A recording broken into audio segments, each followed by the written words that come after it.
Ave Maria. ആറാം ദിനത്തിൽ അമ്മയുടെ ആത്മധൈര്യത്തെക്കുറിച്ചാണ് നമ്മൾ വിചിന്തനം ചെയ്യുന്നത്. മംഗളവാർത്താ സമയത്ത് ഇത് വളരെ വ്യക്തമാണ്. അന്നുണ്ടാകാമായിരുന്ന സാമൂഹിക പ്രത്യാഘാതങ്ങളെ അഭിമുഖീകരിക്കാനുള്ള അമ്മയുടെ ആത്മധൈര്യത്തിൻ്റെ പ്രത്യക്ഷമായ അടയാളമായിരുന്നു അത്. ദൈവഹിതത്തോട് അതിയെന്ന് പറയാനുള്ള സന്നദ്ധത, അതാണ് അമ്മയുടെ ആത്മധൈര്യം.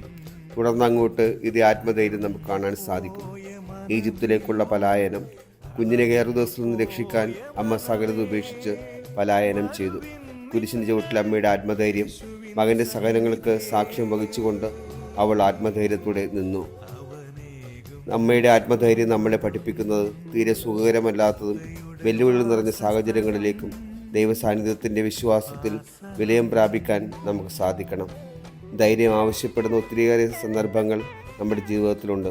നീതിയുടെ പക്ഷത്ത് നിന്നുകൊണ്ട് നമുക്ക് വേണ്ടപ്പെട്ടവരെ സഹായിക്കാം. ദൈവം അനുഗ്രഹിക്കട്ടെ.